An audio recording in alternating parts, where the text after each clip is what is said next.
we thought it would be a good opportunity to kind of fill that slot by giving you a preview of some of the findings, some of the analysis, some of the issues that we've been looking at in putting together the annual public health report. So you haven't actually got the report yet because it's not yet finished. We're still working on it, but it is substantially done. So it will be probably weeks rather than months that it will actually be ready and published. There's a team of people in public health who've been working on it, and I'm pleased that a couple of them are here. Well, there's a few people from public health here today, but a couple of them are going to come and take you through a presentation with some of the headlines, which hopefully will prompt some discussion and some thoughts about areas that we need to focus on going forward for the future. So if I could ask my colleague, Aideen Silk, who's Head of Public Health Programmes in the team, and Dr. Ben Gregory, who is a public health registrar. We're lucky enough to have him as part of his training to be a public health consultant for a year. So Ben's with us until August and has been doing quite a lot of the legwork on the annual public health report. So I think you're going to kick us off. Oh, I think we should have started going through the slides. Sorry, I should have said. Essentially, I've covered most of this already. Just to say that annual public health reports are one of the statutory or mandatory functions of directors of public health in local authorities. So every year we are expected to produce an annual report that looks at the particular priorities and challenges for the health of our residents, our populations. We tend to focus in particular areas rather than covering everything, because the Joint Strategic Needs Assessment is the process of looking as a sort of helicopter view across all health outcomes. So this year we've decided to focus the report on health inequalities, as the Chair has said. So that's what we're going to take you through. So handing over onto you, Ben, and yeah, next slide. Thank you, Steve. So yeah, good morning to everyone. As Steve said, my name's Ben Gregory. I'm a public health registrar here at Greenwich, and I want to thank you all for the opportunity to present our upcoming annual public health report on health inequalities. We hope that you'll all be able to gain further insights into the disparities within Greenwich and the actions that are being taken to promote health equity, which of course we will extend upon in the report in full. So just coming onto this slide, so central to the report are the Marmot Principles, and these have been developed by Sir Michael Marmot. And these principles highlight the critical role of the social determinants of health, things like education, housing, employment, and environmental sustainability, which are important across the life course of individuals. We can think of these as building blocks of health. So when they are present, they foster resilience against life challenges, but when absent, they exacerbate poor health and inequity. Importantly, these factors often are beyond individual control too. And in Greenwich, these principles guide our strategies to tackle health inequalities. Can we move on to the next slide? Thank you. So locally, addressing inequalities is embedded across several key strategies. So our Greenwich Plan prioritises combating discrimination and advancing socioeconomic equity. The Greenwich Support Strategy targets poverty drivers, while the Health and Wellbeing Strategy adopts a life course approach, identifying priorities from prenatal care to ageing support. Additionally, the Children and Young People's Plan emphasises inequality and discrimination as priorities for action. And our cross-sector collaboration is vital here, and by embedding health equity across policies, both the symptoms and root causes of inequalities can be addressed. Additionally, sustained commitment to these strategies will be key to progress. You can move on to the next slide. Oh, just one slide back. Thank you. That's great. That's great. So nationally, the 2019 NHS long-term plan established action on health inequalities as a priority for the NHS over the next decade. And as a result of this, and also growing recognition of the impact of health inequalities during the COVID-19 pandemic, the NHS National Healthcare Inequalities Improvement Programme was set up in 2021 and introduced the Core 20 plus 5 approach. Now, this is a strategy to reduce health inequalities in England by targeting the most deprived 20% of the population with poorer access, experience, or outcomes from healthcare. It focuses on 5 clinical areas that have the greatest potential to narrow the gap in life expectancy due to health inequalities among children and adults, respectively. This framework provides a strong foundation for our local efforts here in Greenwich, ensuring that our interventions are aligned with broader goals and best practices.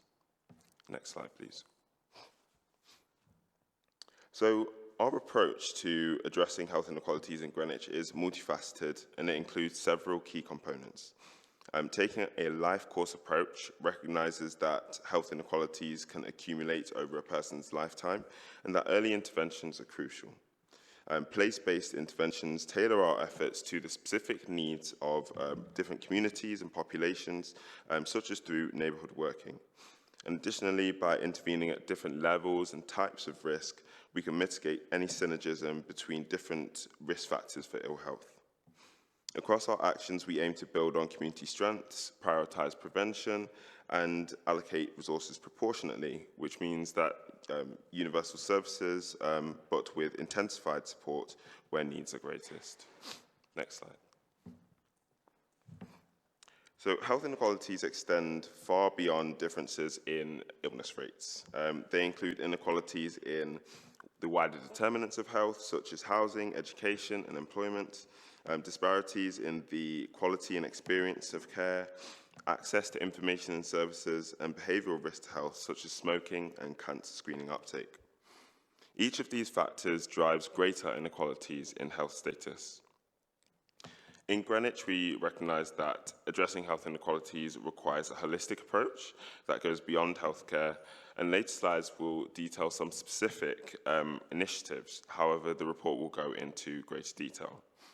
By addressing the interconnected factors, we aim to disrupt cycles of inequity. Next slide, please.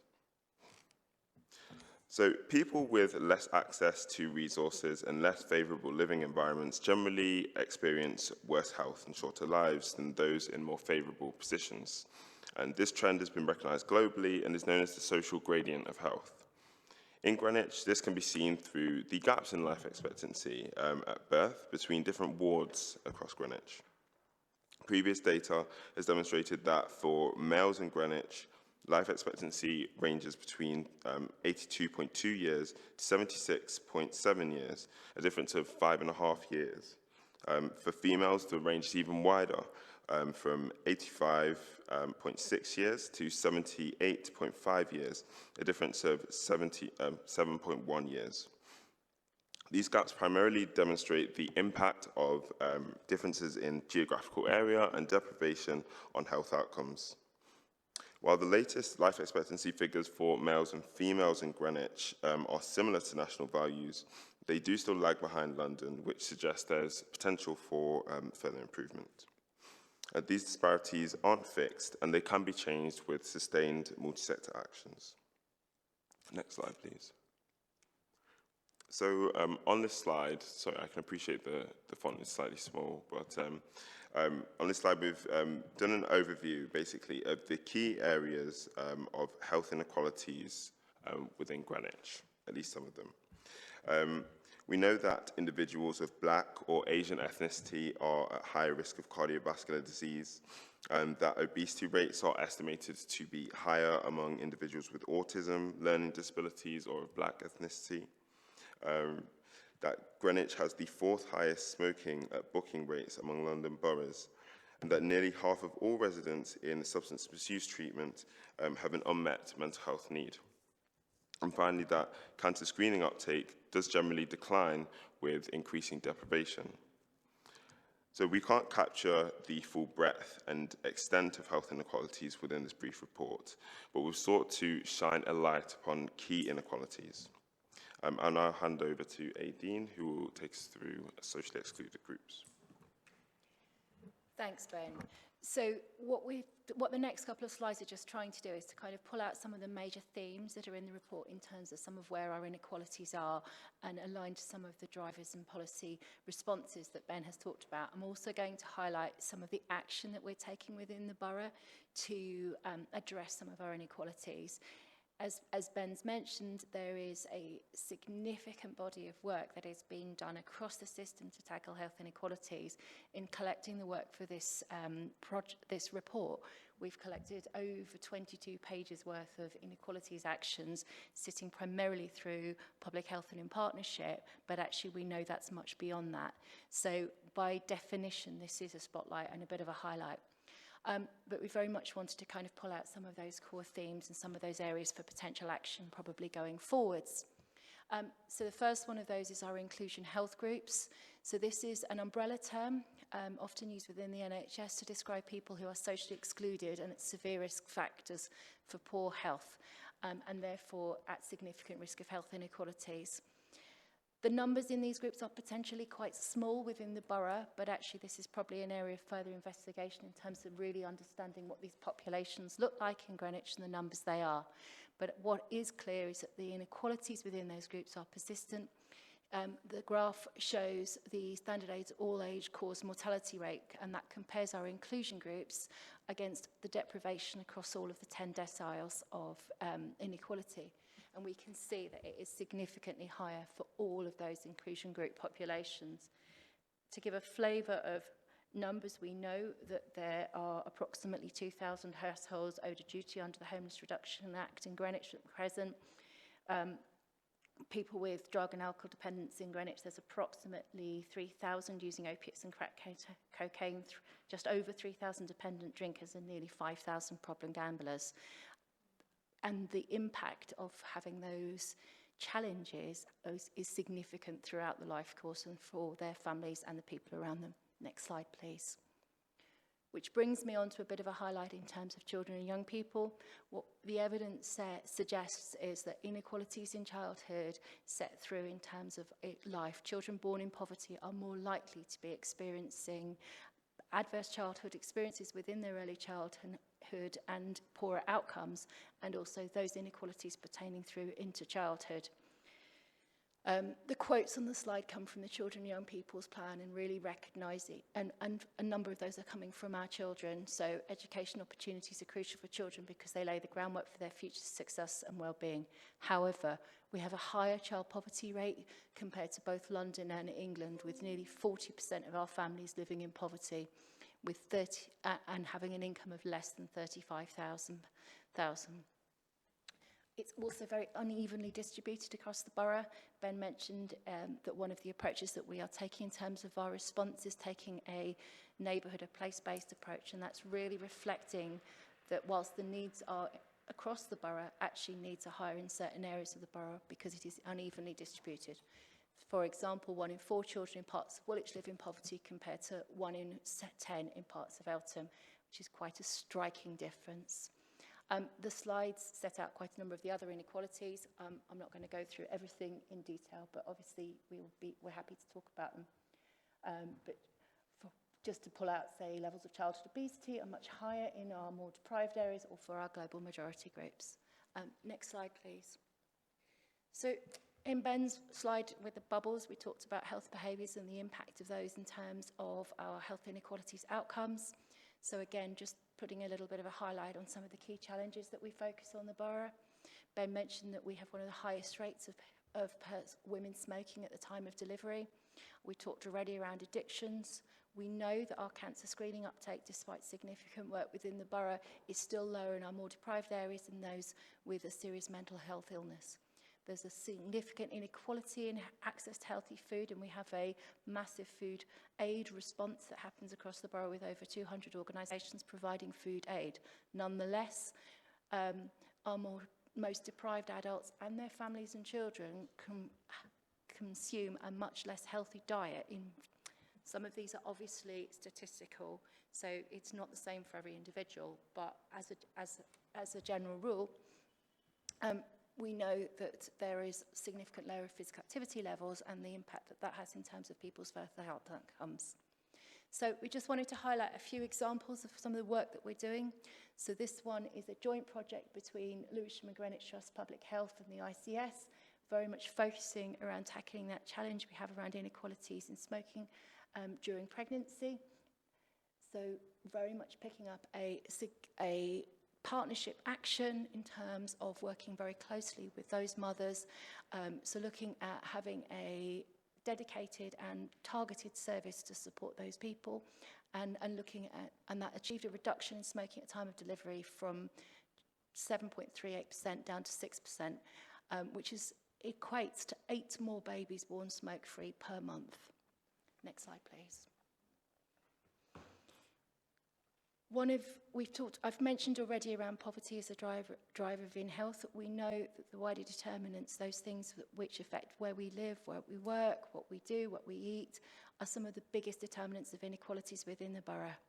So again, thinking about some of the challenges that we face, we have lower education attainment amongst pupils living in disadvantaged areas. Similarly, around employment, lower wages and unemployment tend to happen in persons from global majority groups. We know that females and individuals of black ethnicity are disproportionately affected by poorer housing. And in Greenwich, we have overall higher housing costs and more of a reliance in renting than other parts of London. Access to services is a key inequality in terms, particularly for a lot of our inclusion groups, and real challenges in terms of accessing both health but also other services. And that's really causing a challenge in terms of their ability to address some of the challenges they have in their health. We talked already about child poverty. So in terms of our response, the Greenwich Supports anti-poverty strategy, really focusing around making a sea change difference in terms of the impact of the poverty response we have in the borough, cost of living, very much an income maximisation-led approach, our 3 advice hubs across the borough, food poverty response, persons in school temporary accommodation, Healthy Start, fuel poverty response. So really trying to take quite a comprehensive approach to starting to turn the tide around the anti-poverty response. Next slide, please. So just to summarise in terms of the way that we have responded, we have a range of different ways in which we're looking at it. So very much taking a community and stakeholder-led approach, listening to our communities, having a resident-led approach. So that might be through resident engagement in service development, lived experience panels, our community champions programmes, and very much hearing that voice underpinning where the action that we're taking against health inequalities. Taking community development-led approach, a volunteering-led approach, community training, skills development, very much kind of looking at how are we taking action at that hyper-local community level in line with a place-based approach. Health inclusion, taking a proportionate universal approach, so understanding who experiences the greatest health inequalities, hearing from them and thinking about what action we can put in place to address them. So for example, recently started is a rough sleeping joint strategic needs assessment and a sanctuary seekers joint strategic needs assessment, amongst others. Population health management, very much using the data and the power of the data that we have across the borough to very much to understand what the needs are, where the barriers are, and where we can take that forward. So we've mentioned about a targeted screening campaign. There's a picture on the slide around our more recent breast screening campaign, looking at how do we increase uptake within those who are least likely to take that through. The last couple of slides, sorry, next slide please, so is one more spotlight, which is very much around, again, a partnership programme with the ICS and public health, looking around head and neck cancer and really training our local barbers to understand how to talk about health and health inequalities that might be within the clients in whom they are working with, particularly around spotting signs of head and neck cancer, and really thinking about how they can help, support and guide people to start to seek earlier help. So our barbers have told us that they've really appreciated the training. It's helped us to keep my customers safe by telling them where to go and how to properly communicate with confidence with them if I see anything strange about that. So the report, next slide please, closes with a series of recommendations for future action to address health inequalities. So very much around deepening our insight and understanding, both in terms of those most at risk, but also in terms of how we deliver our services. To very much take an inequalities-led approach to delivery of public health services and our programmes of work, to require our commission services to understand that, who's accessing it. Communication and working with the population, so very much being led by our community insights and learning to inform our service delivery, continuing to build on our trusting relationships with our communities and across all parts of the system. Next slide, please. And the last set's really around how we use our existing intervention, how we act at all level, both individual, community, population, partnership-led, proactive, and utilising opportunities of working across our borough and with the large and major organisations that we have within the borough. The final set of recommendations are around influencing and supporting policymakers and professionals, so very much that life course approach across the determinants of health, across the system, and very much using the kind of place-shaping agenda. So what we want to conclude with is very much around a focus on everyone deserves to live the healthiest life they can in Greenwich. But we know too many people here are living in poorer health and dying earlier than they should because it is not an equal playing field. So very much we can make every opportunity count in terms of our decision-making, practice, connections and conversations to reduce health inequalities in practice. As Steve said, this report is not yet finished, so very much welcome this opportunity to hear from the Health and Wellbeing Board around what we've talked about, but also in terms of how this can be used and how this can continue to focus around health inequalities. Thank you. Thanks, Ben. Thanks, Aideen. So a bit of a sort of dip into what you will see when the final report is published. There's an awful lot more analysis and examples of interesting practice in there. And I think as we finalise the report ready for publication, one of the things we still need to do some more work on is trying to kind of distill the narrative of the sort of so what. So there's a huge amount in there. We know that those drivers of health inequalities are very broad, very complex, and that there is no silver bullet to tackling health inequalities. We need to understand that the work has to happen in different ways for different outcomes with different communities in different parts of the borough. And we can't think that we will solve it without those kind of complex range of responses, really. And I think the sort of marmot challenge is about the social determinants of health, but it's also about that proportionate universalism way of thinking, which is the one-size-fits-all broadens health inequalities, and we need to be adjusting how we deliver our services and our strategies so that the resources that we invest are proportionate to the level of need for the different people within our populations and our communities. So yeah, hopefully we'll be finishing the report up fairly soon, but very interested in your thoughts, responses, any questions or comments that you have on this kind of taster of the report at this stage. Brilliant. Joy. Thanks for that very comprehensive mini view of what's to come. I think my question is not on I suppose, any specific element of the proposed new strategy. I think for me, one of the things I struggle with when I see these new strategies is that it's hard to see, and often there's no information on what was achieved in the last strategy and how the learning from that has shaped the new strategy. So I know it's not a specific question about anything in particular in the report, but I think in terms of the overall narrative, you know, what did we achieve in the last round of strategies and how was that learning used to build on this one? Because otherwise it sometimes feels like, I'm sure I'm not the only one, it almost feels like every X number of years we take a blank piece of paper and start again, which I'm sure absolutely isn't the case. Is there any more questions? We could take a few. Yeah, okay. Gabby and then Andrew. Thanks. A mixture of observations and questions. So one is, it was interesting to see and hear the kind of numbers and statistics around the mental health and substance misuse kind of vulnerabilities, just particularly because that chimes with conversations when I was at QEH last week around where they have the most complex discharges to manage.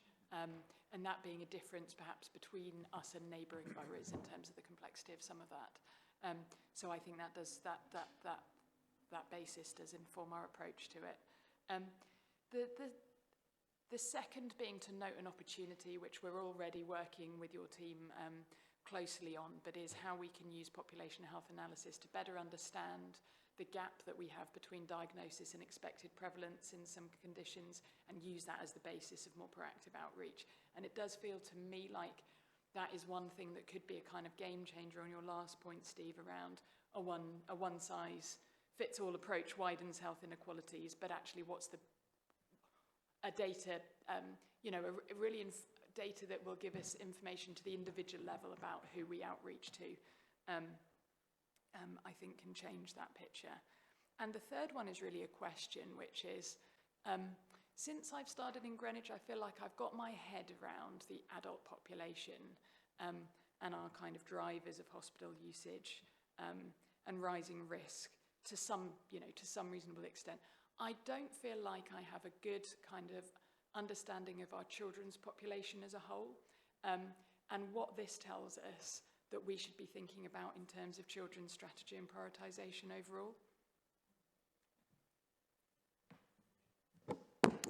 Thank you. A very sobering report, and a very helpful to see that. I guess, and I fully accept there isn't a magic bullet, and I fully accept there isn't, that we're dealing with a vast diversity of needs and inequalities that need to be dealt with. I still wonder whether there is some room in terms of thinking about the strategy going forward, in thinking about a cost-benefit analysis. For every pound we spend here, what is the benefit that we're going to get, and what are the outcomes that we are going to get?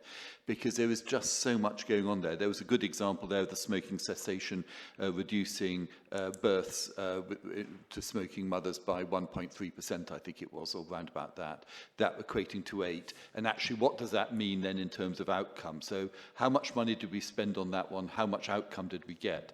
I just think that money is going to be tight going forward. Therefore, we need to work out how to get the best bang for the buck, and what are the metrics that we are, because you gave us lots of data quite rightly, and it was really helpful to get that one. But going forward in the strategy, what is it that we're going to monitor in order to decide where to invest? And I wonder whether that could be part of it.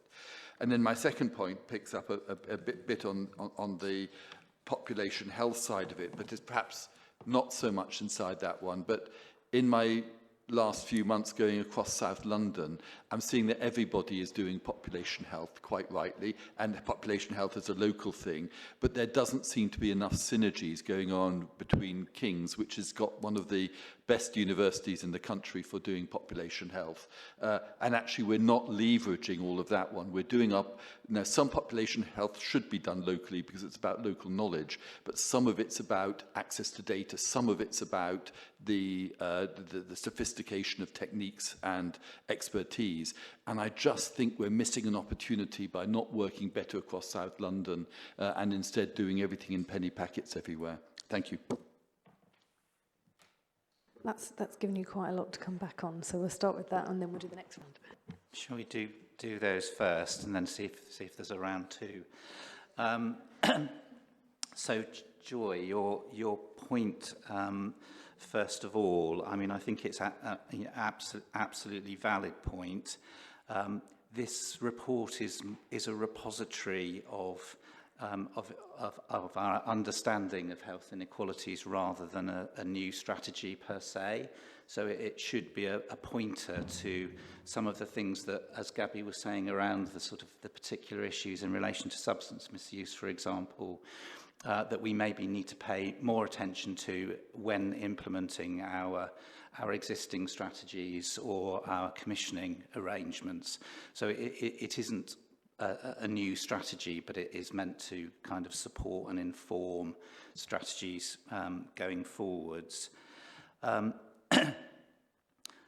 In terms of the points that you made, Gabby, I think one of the things I'd add on that substance misuse point, which we've been looking at as part of the work we're doing on an addiction strategy. So smoking, as we know, is one of the is in fact the biggest preventable cause of avoidable early death, poor health and inequalities in our populations. Our smoking prevalence in the UK has come down from a period when more than half the adult population smoked to it's about 12% now. In Greenwich, it's about 11%. In our substance misuse service users, it's 75%. So hugely different, and I think it sort of chimes with those general slides that Aideen was showing us around our health inclusion groups and people who are experiencing homelessness, people from Gypsy, Roma, traveller communities, etc. You saw the slide where there's a strong social gradient in health outcomes between the deciles of deprivation, but when you just compare that to the health inclusion groups, that gap is absolutely massive for that sort of collection of people with those highest levels of need.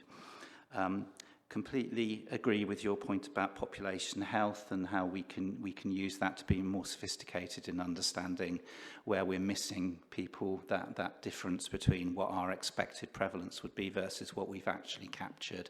And I think Sam is sitting behind me. Sam's doing quite a bit of work looking at what the data is telling us and where we think we've got missing intelligence. So one of the things we need to do better on is not just using population health systems, which is really important, but actually the coding and recording of what's actually going on needs to be better in the first place, because otherwise we're not really looking at what we think we're looking at. I think your point about children is an interesting one. Not to sort of try and answer that question here. I mean, obviously, when we have recently redone the Children and Young People's Plan, there's a lot of analytical work that sits underneath that, and that kind of wider framing of the social determinants of health are critically important for children as they are for the rest of the life course. So some of those statistics around things like child poverty, really, really important. Educational attainment, we know we made a huge shift in Greenwich in Key Stage 1 and 2 in our more deprived children, actually doing much better than in comparable boroughs, but that not necessarily translating into the sort of more formal secondary school educational outcomes. So a bit of a sort of drop-off between the primary and secondary phase. So lots of issues in children. Andrew, your points. I think you're absolutely right. Where we've got that kind of insight around cost effectiveness and where we can apply that, we absolutely should do. And I think that might be something going forward in terms of those metrics that you were talking about, where this board could have a role in kind of advocating for making sure that we're really tightening up on what we're actually measuring and monitoring over time. Your point about Kings and the population health approach being more joined up across southeast London, I'm sure you're right, but there are other people in the room, I think probably Gabby, Helen and Sam, who probably have more knowledge of where the headroom is around that than I do. I don't know if anybody else wants to comment. Do you want to comment on that, Gabby? Yeah. I've been engaged in a few conversations about this. I think that's right, that we can have a more joined up approach, not just across South East London. Actually, I think it looks probably like a London-wide approach to segmentation that we adopt and kind of leverage some of the data infrastructure that's being implemented across London. So that does ultimately feel like where we should be getting to.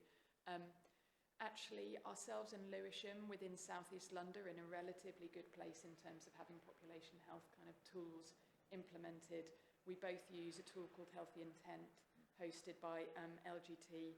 Lewisham have had that for a bit longer, and they're a bit more advanced in terms of participation in it. But the functionality of that is really good. So I don't think it's that we lack the kind of expertise and tooling, actually. I think we've been doing a lot of work, my team and Steve's, around how do we now turn that into dashboards that we can operationalise within Greenwich. And then I think there's a real kind of delivery arm operational piece around with the integrated neighbourhood teams. How are we pulling that information through, and who is doing something differently as a result? Yeah, so that's where it stands. But I think the point is right, actually, that we do need to kind of have a more joined up approach, and we could extract more value out of that if we did it across South East London. And we might bring in the HIN or something like that to help us do that. I think there's a or bit of King's Health governance Partners. refresh, because I think King's Health Partners do have, you're absolutely right that there's these pockets of boards looking at this kind of separately, and I think there will be a new board, as I understand it, reporting into the ICB executive that will bring all of those things together more fundamentally. Brilliant, that's really great. And I think just to, on the report, when that does come together, I think it would be interesting to make sure that children's population is reflected in there, as Gabby said, even though if we can bring it all together in one place, I feel that could be really helpful for partners to be utilising it.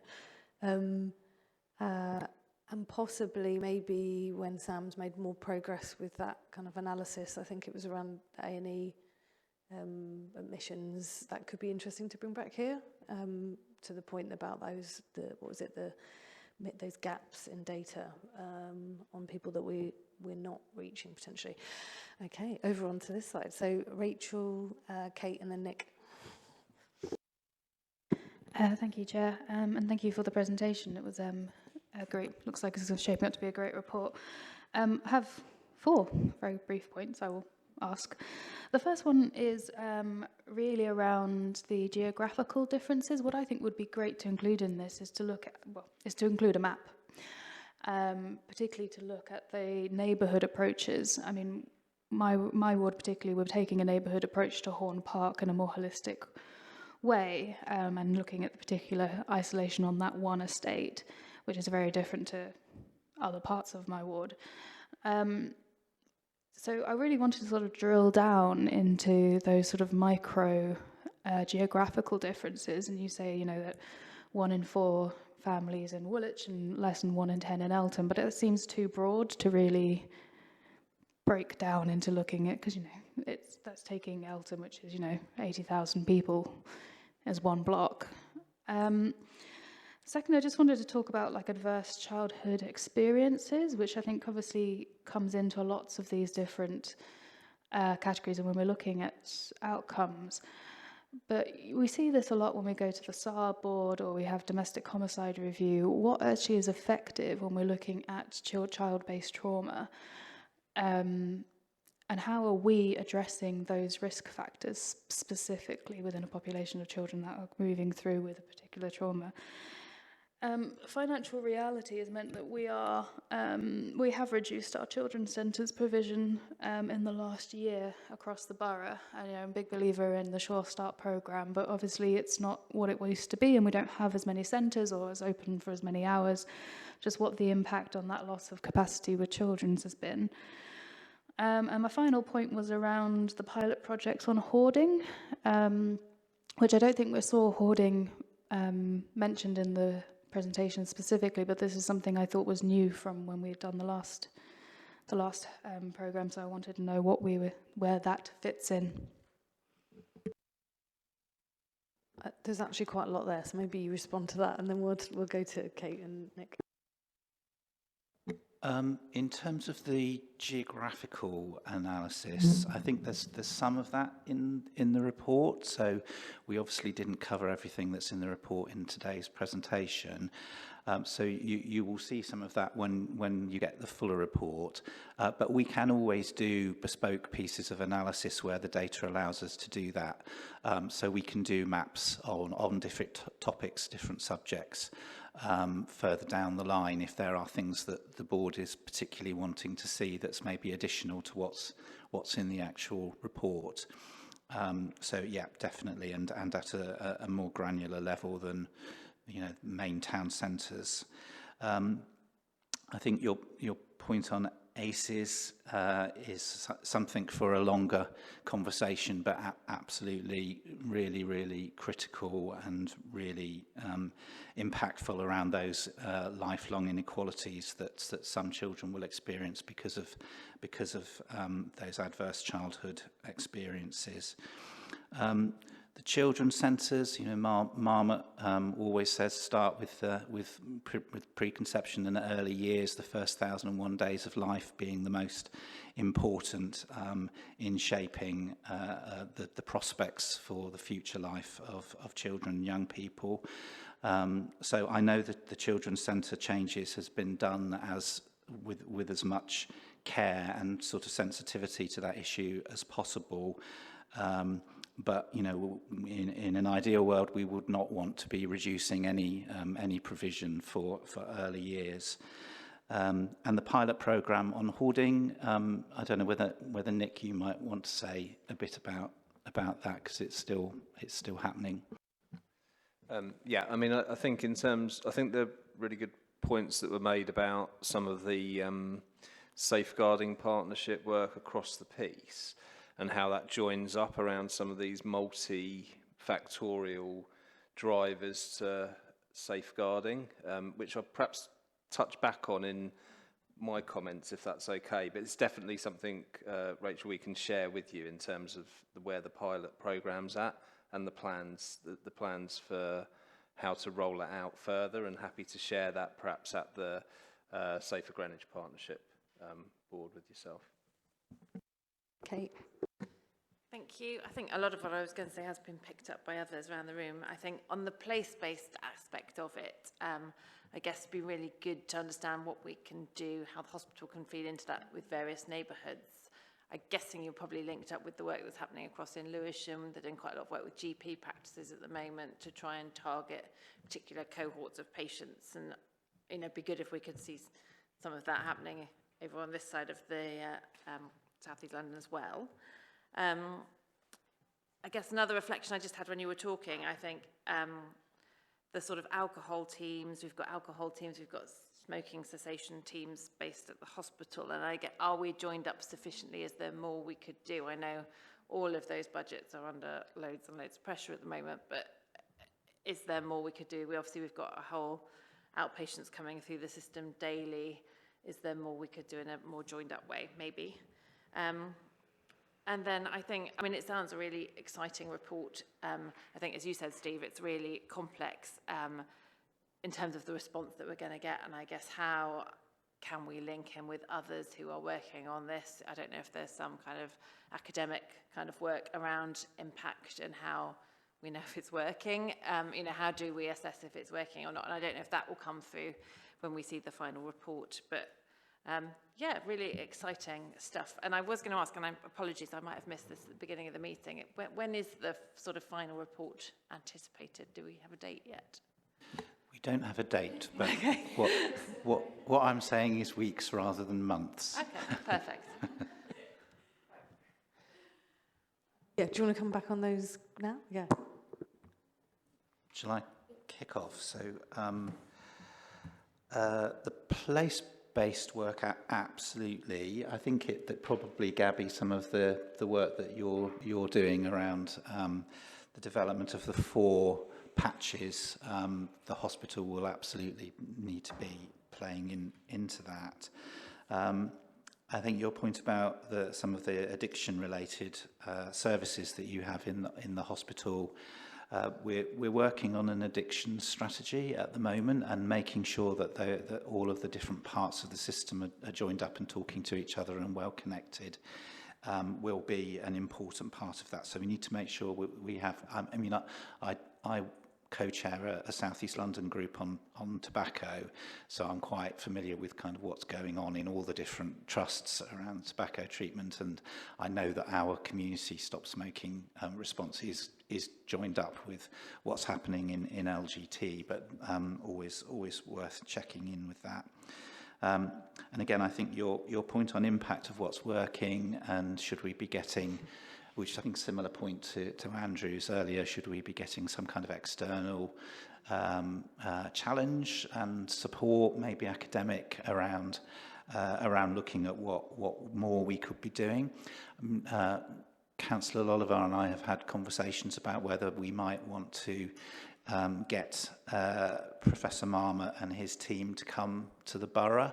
They have this initiative where they go to different places that invite them, called the Marmot City model, where they use the evidence that they've developed of effective impact in terms of those main social determinants of health, and review what the data tells them. So it would be kind of, we've done some of that, we've done a lot of that with our own Health Inequalities Annual Public Health Report, but they would come in, look at what we've already got, maybe look at some other stuff as well, and play back what they think we should be doing. Now, it costs a bit of money, quite a bit of money.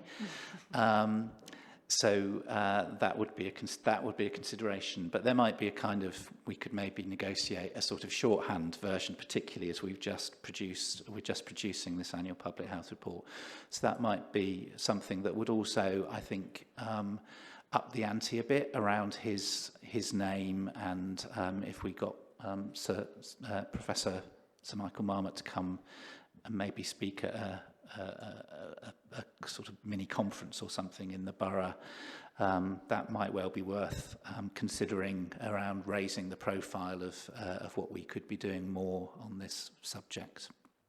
I'm going to just take the chair's prerogative to jump in on that. I do think it could be something really interesting, and I think to your point about how do we convene, we're all doing work in this, but it's all about how do we kind of all come together and have a sense of focus and then see that the impact and difference being made. And I think that's the really hard part. Plus, I think it also not only requires that, it requires that short and really long-term commitment for it to really make a difference. So yeah, I think something like that would be really interesting. And also just the other point on the addictions piece with I think again, there seems something really interesting there with the addiction strategy that I know that Wendy and team are kind of putting together, and that joined up piece, but also that complex discharge part as well, which I think would be interesting to see how we can, I guess, convene on that. So just maybe a note.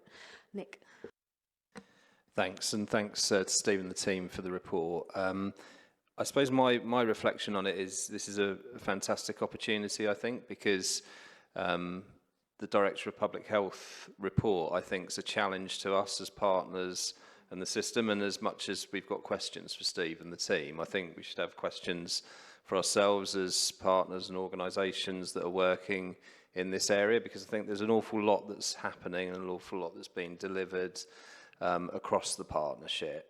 But I think this probably gives us the opportunity to springboard off and have a particular focus on health inequalities in the year 25-26. Perhaps combining some of those ideas that have been laid out around, you know, the Marmot input and other things. But I think I was reflecting on a few things. Firstly, the power of some of that JSNA work that can then look at how we actually target some of our resources, which are under ever more stress and focus. And that actually does tie in with some of the data around the inclusion health. And when you look at the inclusion health categories where people are obviously experiencing those health inequalities, a lot of those, I think, have crossover, and they, you know, people are experiencing more than one of those health inclusion issues. So they may be, you know, suffering homelessness, drugs and alcohol, smoking. So, you know, we can start to really think about who we need to target to make a difference, perhaps in the short term, as well as having that more universal offer for the longer term population. I also think that we've got pieces of work that are already underway that can support this. So I know Gabby's mentioned the neighbourhood work, but if I think about some of the stats I saw, we talked about how people in adult social care, and particularly carers, are experiencing health inequalities. We've got a carers strategy. can we get around that carers strategy and give it some more purpose and pace in this year with a focus around health inequalities, equally around those who are refugees and migrant populations. We've got a borough of sanctuary. How do we utilise that in order to, you know, make that move? So I do think it is about how we take that message out, and I think that convening something that looks at the data and looks at it in depth and then comes up with a plan for the year that can really have a focus would be time well spent and would really galvanise some of the work of the board, I think. It sounds like there's a conference brewing of sorts. But I do think that it would be really powerful to do something in partnership, because it's, as you say, come together around that data, but then all the different partners and bringing that in. Is there any other questions? Okay, yeah, Nupa. Do you want to come up and use one of this mic here? I think there's a spare chair there.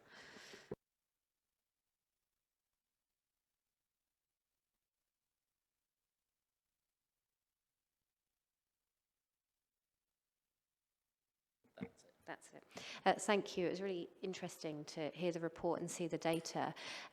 It was just really a comment around, we've got lots of really good data.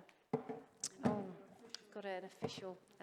But it's also, I think there's something around us also being cognizant of some of the things that our data hasn't caught up to. So, for example, we're seeing a lot of vaping in children and teenagers, and a lot of our data around smoking tends to capture cigarette smoking, but we're seeing a lot of acute admissions in young people, acute respiratory admissions in South East London because of vaping, which has also, you know, it's sort of been something that was not predicted, where vaping was brought in as yet another option for nicotine replacement therapy, but we didn't put it on prescription. And it's a really significant problem. And again, I have not seen the data on it, but once the data catches up again, it wouldn't surprise me if we see a big inequity in the teenagers who are smoking, overlapping with all the other inequities. So it was just something around, I know I've picked out something very specific and we're talking about a more kind of wider strategic approach, but I suppose it's just us being cognizant of the fact that there are some things that we could get working on now, because we're seeing in other parts of the system in terms of data, like the acute admissions with children. And it's just really important, because I think that's become such a significant problem now. And I think probably our smoking data in young people is not very accurate, because we're not capturing the fact that lots of them are vaping instead of cigarette smoking, and we know most of them go straight to vaping. They're not trying cigarettes, which again is something, you know, we've got this whole unregulated industry. These vaping shops are popping up all the time, the colours, the flavours, you know, we've got such a significant problem with it. So it was just a sort of spotlight where we don't have as much data, but we still know it's a problem. And I think Rachel might come in as well, but I think that's a really good point, actually, because the addictions work that is going on, there's something that we can look at that. And I think the youth service have been talking about this. I think Stephen, myself and Florence had meetings about adulthood rates and the youth services engagement with young people, and trying to, so yeah, maybe there's something where we kind of come together on, as you said, we've got some really good work on smoking, but where's the vape part in that, and are we doing everything we can, and where's the data collection? But Councillor Taggart-Ryan, if you want to come in.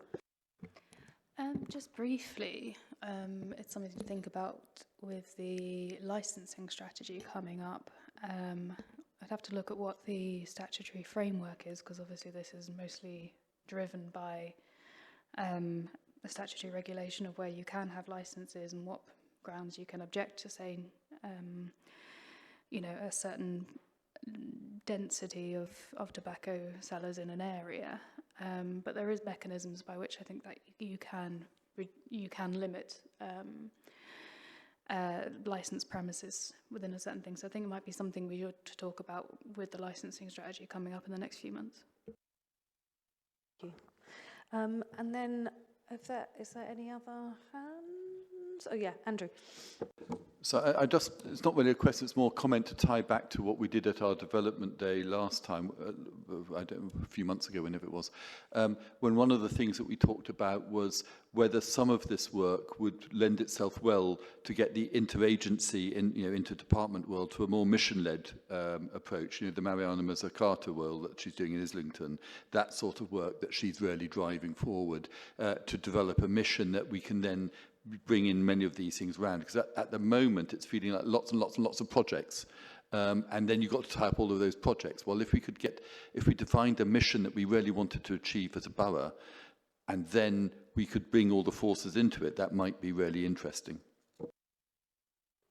No, I definitely think that's a good point, and potentially one we can talk outside of this about how that report acts as a springboard for it, and then potentially that event as well, if there is something that we convene around, and is that agreeing on missions, like you said, having a few small things, because it is overwhelming when you look at this list. There's just so much to do, and you're like, where do we focus our energies?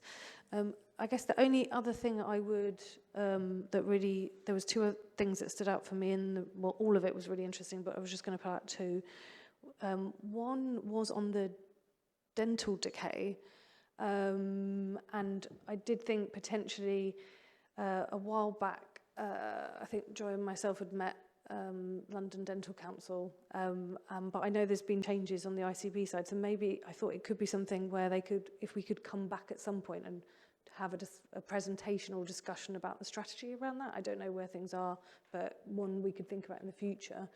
I just think the numbers, I think we were a bit, I think we were around 30-something% and London average 27, so, or 33. So yeah, one that I think is of concern, and it would be interesting to dig into that. And then the other one that really stood out for me was the maternity one, Greenwich with the second highest rate of death in babies, and there was a particular overrepresentation of Black British mothers as well, and that. So there was, I think for me, I know there's a maternal health report potentially coming to scrutiny, I think, in the future. So I think there could be some really interesting information within that we can kind of utilise. But that definitely feels, the stat really stood out for me. And again, if it feels like an area where I would love to kind of understand a little bit more what's going on, and where, there's probably a partnership piece there, as in it's all of those outside elements that play, and what can we do.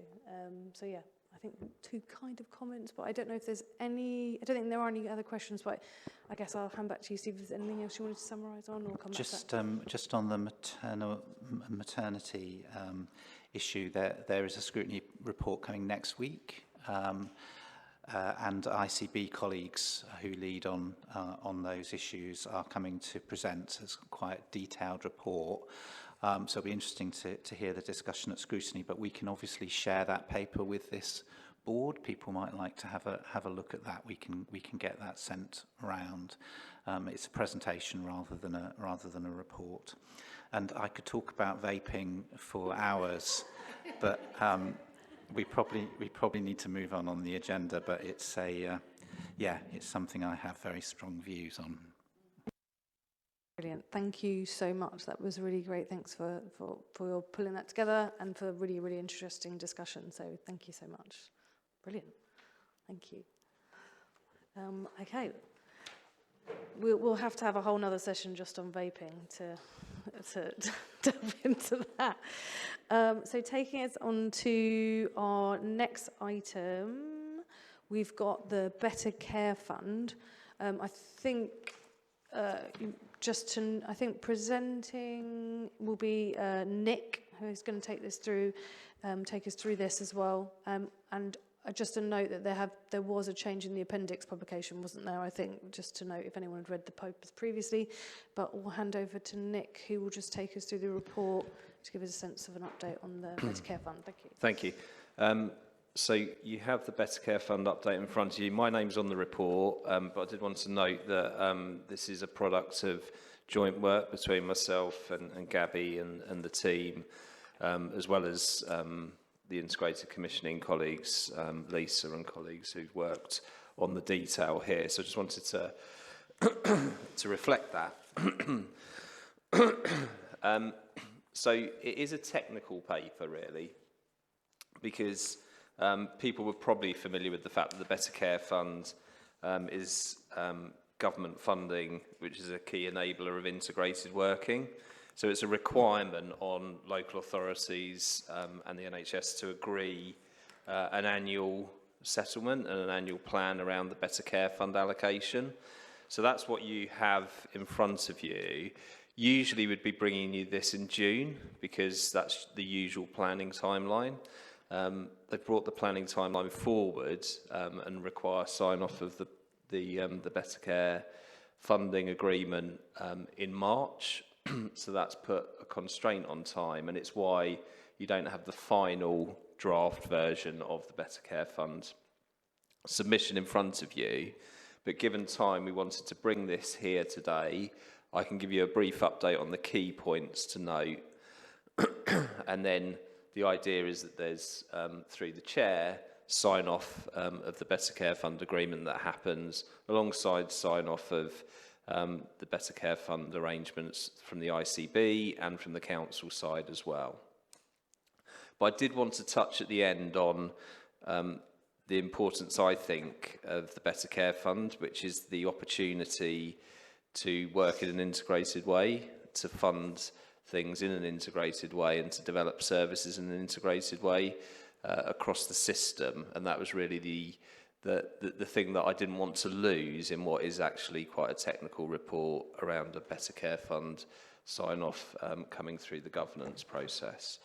So the main changes that we see, which come really as on the tail of the government shift in policy, has been to reduce the number of key performance indicators that we've got in the Better Care Fund arrangements. And so it's always been something that's been focused on admission avoidance and on making sure that discharge is to a good outcome for people.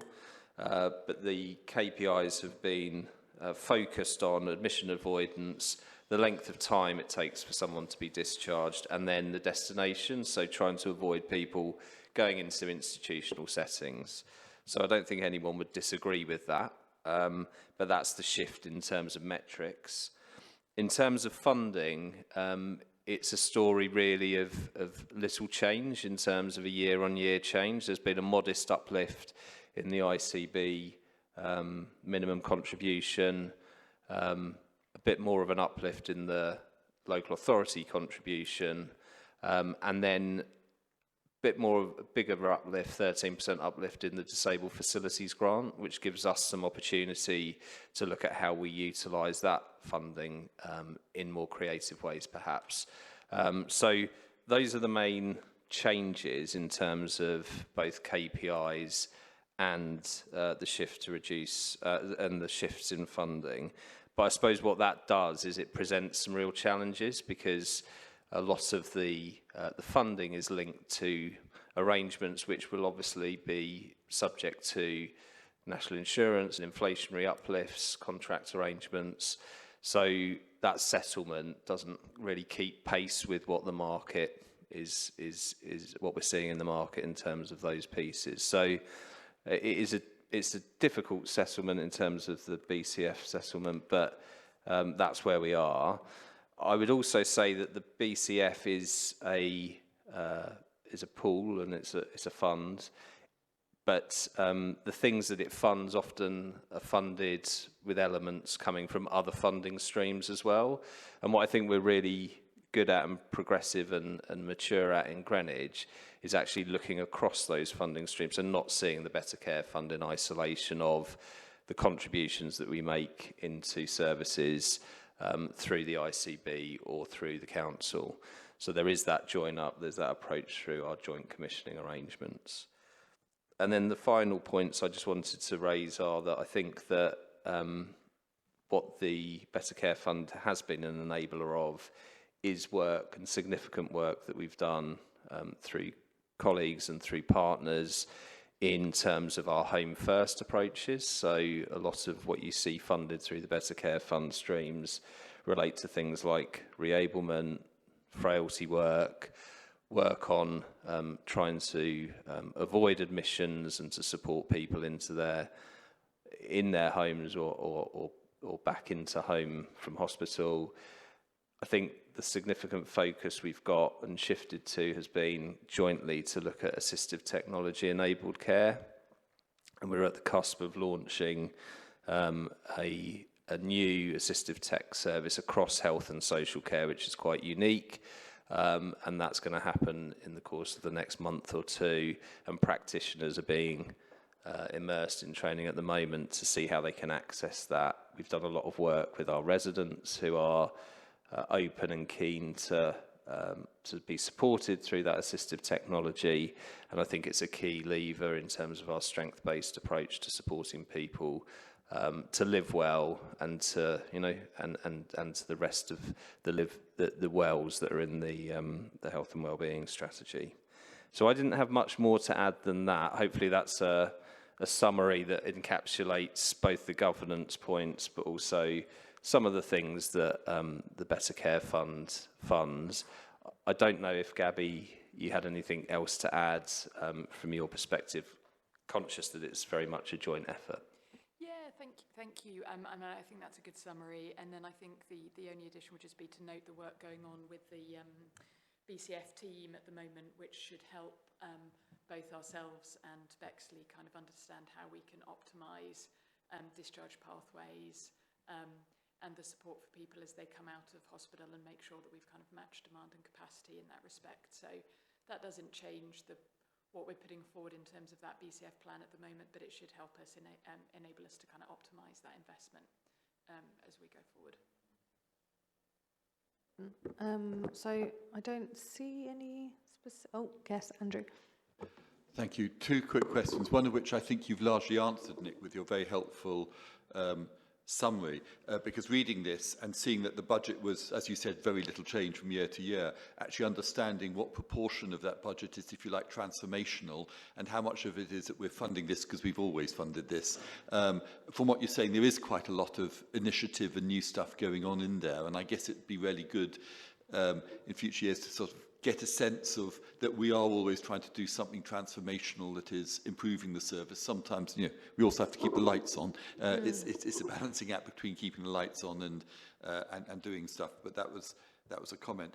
But also to think about the metrics that are on page 6, because I was a bit confused about whether the metrics on page 6 were a projection or a target, because the commentary seems to suggest they're a projection, but you were talking about them as a target. So I'm just sort of interested as to which they are. Thank you. Yeah, sorry. So I think the metrics you have in the report on item 6 relate to 24-25. So is that what you're referring to? Oh, I see. So 24-25. Okay, so they're a projection of what you're going to get to. Yeah. So generally speaking, that's why I talked about the... Can I just clarify? Are we talking about 4.12, the Greenwich BCF metrics for 24-25? Is that right, Andrew? Yeah. 4.12? Yeah. Yeah. Okay. So what usually happens is we've usually had a year end, seen what we've got as a metric. Obviously, we're not at the year end yet for this year, so we haven't got the final metric. So it is a projection. When it comes to setting the targets for next year, what we're very conscious of is that really we're not getting any significant uplift, and therefore when we build in our ambition for that target, we're likely to be looking at targets that are similar to this year. But we're working through some of the detail on that at the moment. But to your point, usually in the planning cycle, we've had enough time to consider last year's performance in more detail to inform this year's target. We haven't got that luxury this year, given where we are. But I think we've got an ongoing dialogue with the Better Care Fund team to recognise that time scale and that time frame. And the fact that, you know, if there are any significant changes in performance, we may need to have conversations about that. Councillor Taggart-Ryan. Thank you, and I apologise if you've covered this and I've not understood it, Nick, but just looking at the proposal for scheme allocations, which is on page 36 of the pack, between 24-25 and 20, there's quite a significant difference on a number of the queues between what's planned and what is proposed, particularly like on brokerage support or goldsmiths out of hours. Is this what... I just got quite understanding where that difference has come from.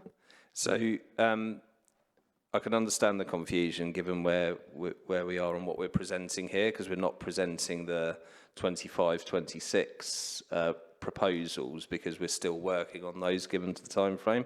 So this is illustrative and demonstrative of what we've got this year to help the panel, I think, understand that we'll be putting in a similar plan for next year. But in terms of the movements, what we have got within the local arrangements is the ability to, through the governance that we've got, the joint governance that we've got, to make adjustments in year if particular things need additional funding or resources as a result of demand. So some of the lines may move in year. So we've got the planned allocation and then we've got the proposed.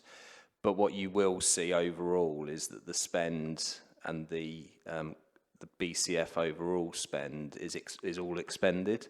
It's just about how we work throughout the year to make adjustments to meet particular requirements. So, you know, if we need some additional funding towards community equipment, for example, we may make a joint decision to make some of those shifts in year. Does that help? Okay, so it's not that the proposal is to move from 99 to 0, it's that it's a 0 proposal amendment to that 99,002, which brokerage support. You're not proposing, therefore, a change. One of the things that might, I think one of the issues or complications with this is there's a really tight deadline within which that we have to submit the Better Care Fund. So what you've got here is proposals including previous years. What's being brought to the board today is kind of that overview, and then that will be determined that outside of this meeting within the governance process that you'll see on here. What might be helpful is to set up a briefing outside of this to go through it, because that's something that I've done. If you've got specific questions that you really wanted to delve into, because it's I've discovered it's quite complicated. It is complicated. The more questions I had, the more questions I had thereafter. So it might be one of those things that might be worth to just take you through. But overall, no significant changes to the allocations. The significant change would have probably been our assistive technology investment, which is something that I think is we're very excited about. No, I agree, and really happy to provide a briefing or answer any specific questions outside of this. But going back to your question, Councillor Taggart-Ryan, to use the brokerage example, that is an example where the money has been moved to fund, for example, winter pressures, which you'll see has gone up. So there are movements, but the overall total remains the same. And then, any more questions? No. So if the board's happy to note that as per kind of, I think the notes in there regarding sign off, then agreed? Yeah, I think it's just making sure the board's aware that in agreeing it, then it's agreeing for Councillor Lollivar as the chair to sign off on behalf of the Health and Wellbeing Board the final when we have the final detail, which will also have gone through the ICB and the local authority governance as well. Brilliant.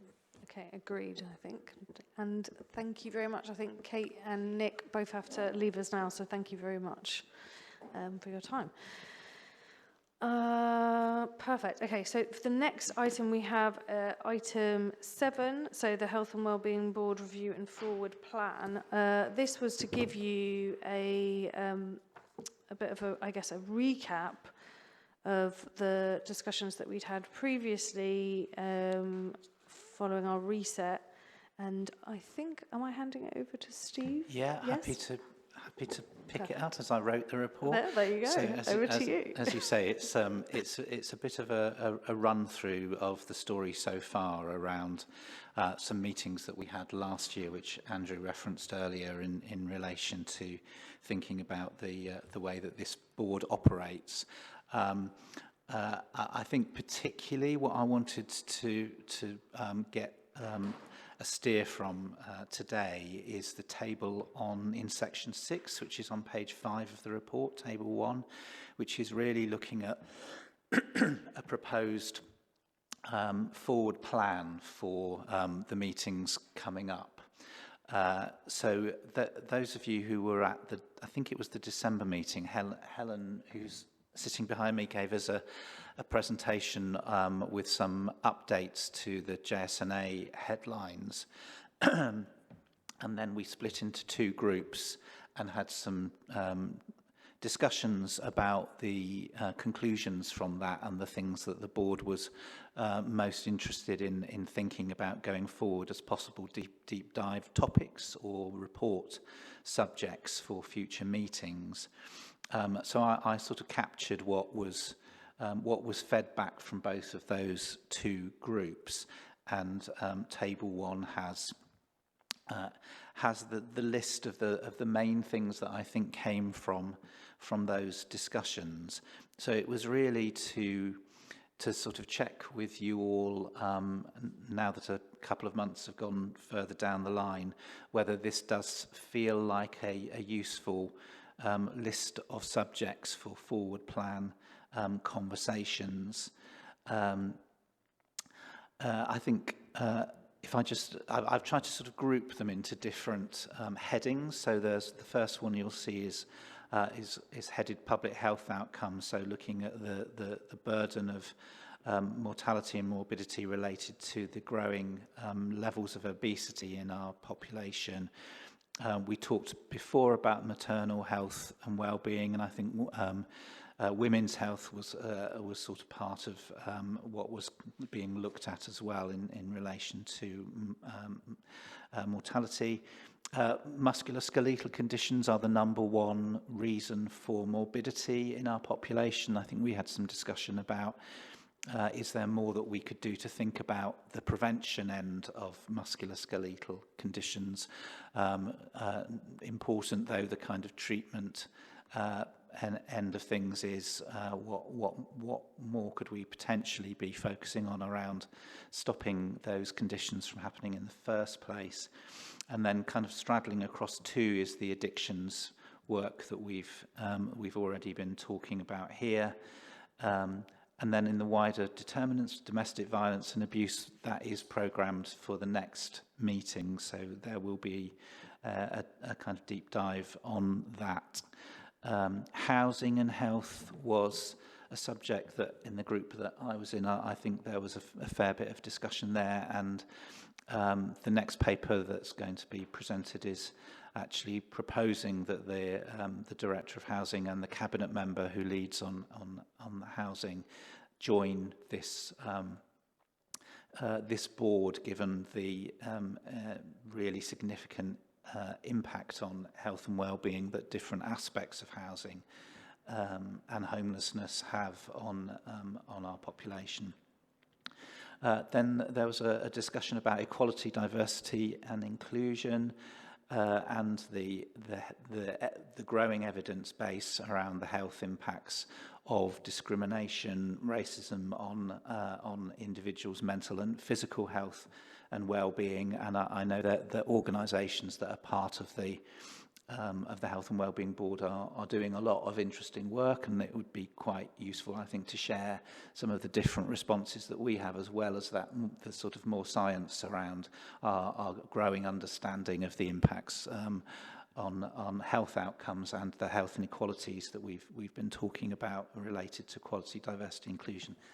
The lady to my right is quite an expert on the subject, and I think would be happy to help with pulling something together for a bit of a deep dive around that issue.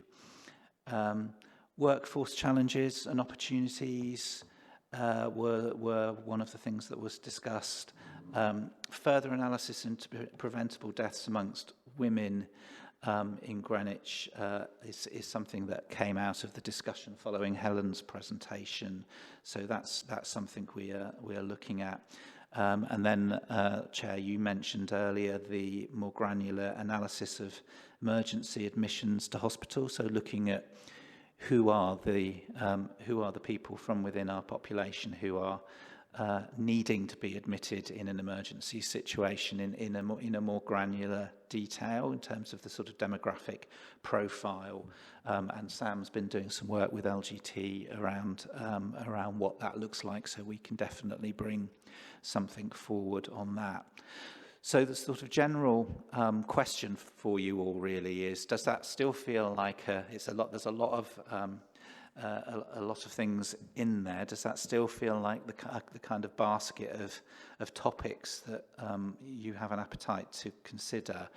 And if so, would we want to try and cover 2 per meeting, in which case we'd get through most of those within the next municipal year's programme? Or would you rather take a slightly slower burn and do 1 per meeting, in which case it would need to be programmed over a 2-year cycle? So yeah, those were the conversations that I think you and I have had, Mariam, reflecting back the things that came out of the discussions that happened last year. So basically, it would be really good to just sense check with those that are here that if this does feel representative. The only comment I would make, and again, let me know if those don't agree in the room, but with the equality, diversity, inclusion one, I think when you talked about the health impacts of discrimination, I thought that could be brought out a little bit more in that description there. I think that feels like a really interesting, particularly with the marmot discussion that we've had. I don't know, that was added recently, so that feels... I would potentially either add that in or rework the wording for that just so it's a bit clearer. And then I guess over to others about pace. Is it 2 reports each meeting, or is it 1 and a deeper dive, what people would feel? And it could also be the varying how you're receiving it, because, for example, is it a more detailed report in one and the other one's a presentation?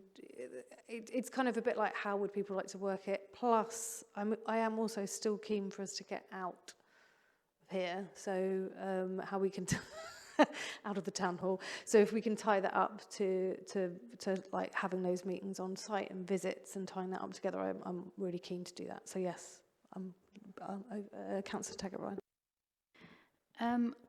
I think I would be in favour of tackling 1 topic in a meeting. I think to do justice to these topics, which are huge, domestic violence and abuse, I don't think you can schedule in an hour and then leave it at that, especially as we've got the strategy coming up. I think you do need to give justice in the time frame for each of these. I just wanted to ask, Steve, on the addictions, I want to pick up with you about the DIP proposal, and where, if we can discuss that, I don't know if we're maybe here or maybe I can talk to you afterwards, because I think the police are looking for an update on where we've got with this. Yeah, I mean, I can give you my position on that, which people may not know what you're talking about. The drug intervention programme, which is a sort of arrest referral scheme where people who are arrested who have substance-related needs are sort of required to attend drug and alcohol treatment services, and there's a provider within the custody suites. We don't have a standing custody suite in the borough, so our residents who are arrested go to Lewisham or Bexley Heath police stations to be processed. But then they both already have these drug intervention programs. So what our proposal is that we enhance what is already in existence in those 2 police stations with some additional capacity funded by Greenwich, so that They don't sort of sift out the Greenwich people and just process the Bexley and Lewisham people, which is kind of what it seems we've got at the moment. So I think it's definitely something we are intending to sort, if that gives you some reassurance. And in that way seems the most sensible, rather than trying to set something else up to work with the existing providers to sort of grow the capacity. Thank you. Perhaps could request a meeting with you to go into how and when we intend to sort it. But I appreciate the commitment to sort it. Great. Any more questions? Yes, Gabby and then Andrew. Well, I'll be quick there. And just to say, yeah, this seems resonant to what we talked about last time. I think they are all interesting and remain interesting. I guess what we did talk about last time is whether we needed to spend some time on working out before the meeting which one of these we actually can make a difference, because it might be interesting, but this hasn't been put in here for the amusement of people like me to come here and listen to. Where is it we can actually make a difference? And that might need some preliminary work by people, and then we just focus on 3 of these things, one a year. So I'm happy for these all to be worked up. I think they need to be worked up and then prioritised would be my suggestion. Yeah, thanks. So one question was going to be, do we stand by this in light of the report that you presented today and the kind of discussion earlier about, is there a mission or, a shorter number of missions that we want to focus on? So I think that's a similar point, and maybe that's just something for us to keep our eye on as that report is published. And the second one was just to find perhaps some space to come back to this question around where there is existing kind of cost-benefit analysis and the role of this group in terms of understanding what that means for how we use our collective resources. And I expect that's really complex because it probably exists in some things and not others, and therefore how do you compare? But I think it's an interesting challenge for us to try and get our heads around.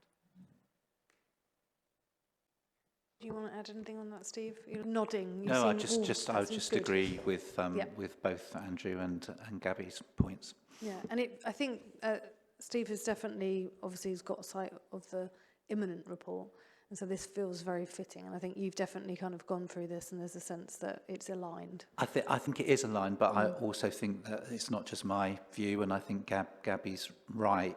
Absolutely, we should revisit it, having looked at the sort of full report and seen if there are things in there that are maybe more significant than our brainstorm at the last meeting. And I think your point about kind of scoping out the potential from each of these things, they might be interesting and significant challenges, but which are the ones where we think we might be able to make the most impact is a really good challenge. Brilliant. So we'll, I guess, agree this in principle, but taking into account that additional review of it, and I think it looks like one item. Yeah, I mean, we've got a little bit of time to do that because we know that we're doing domestic violence and abuse at the next meeting, so it won't be until September that we have another slot to fill, as it were. So I think there's the time to be able to do some of that more processing. Brilliant, thank you. I think. Oh no, I have another item. Yes. Okay. So that brings us to a close on item 7. So item 8. As Steve's already alluded to, this is additions to the board membership. So we're proposing to add the cabinet member for housing and the director for housing. And I think in the light of the discussions that we've had, that is wider determinants of health and the importance of housing, we think it's really valuable if they would be here.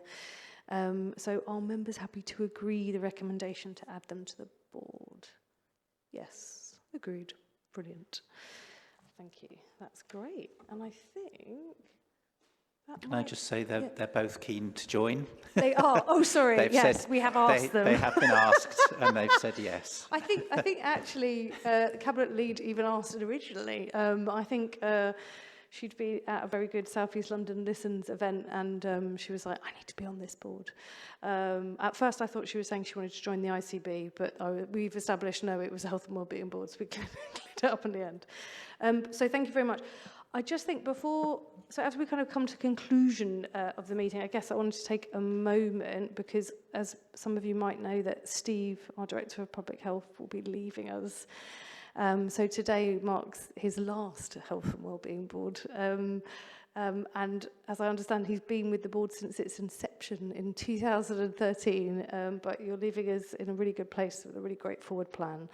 And also, it also brings, I guess, a very short career of 34 years of service to Greenwich Council. So I just want to thank him so much for everything he's done.